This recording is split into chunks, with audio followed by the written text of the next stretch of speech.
basta la miglior Torres di questo scorcio di campionato, aggressiva e lucida, e non sono bastate le innumerevoli occasioni da gol per trovare il successo all'Acquedotto nella quinta giornata di Serie D.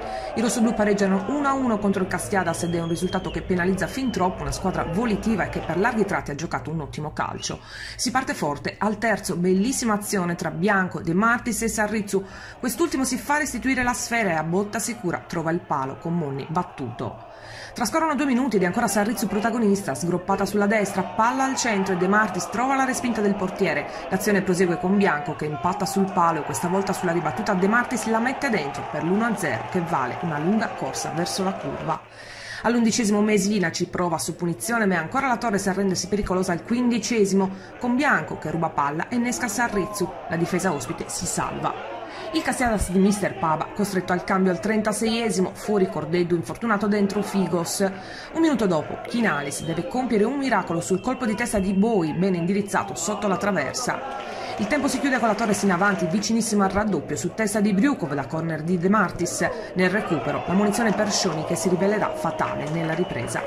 Secondo tempo che parte piano, ma poi si accende, con un altro intervento di Monni che deve sventare su conclusione di Leto al 9°.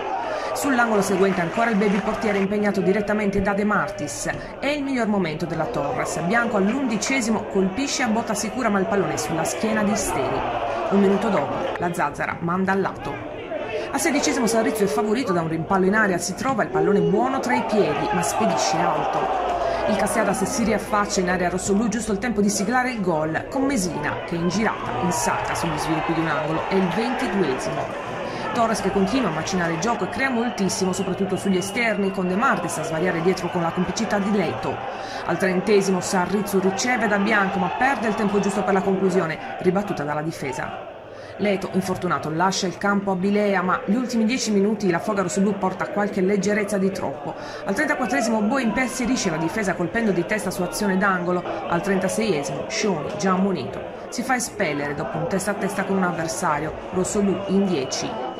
La Torres vuole vincere, cerca forze fresche in panchina. Al 38° Aio lascia il posto a Padovani che subito ha un'occasione sotto porta. Sul prosieguo la Zazzara ruba palla e mette al centro dove un solissimo De Martis in corsa tira fuori a porta spalancata. Deve chiudere Peana su Mesina poco dopo con la Torres che rischia moltissimo il colpo che sarebbe stato del KO. La più clamorosa delle occasioni arriva però al 44° quando Sarrizzu, lanciato a rete, viene trattenuto per la maglia da Pinna, quel tanto che basta per sbilanciarlo. Tutti vedono e protestano, ma l'arbitro Picchi di Lucca lascia proseguire.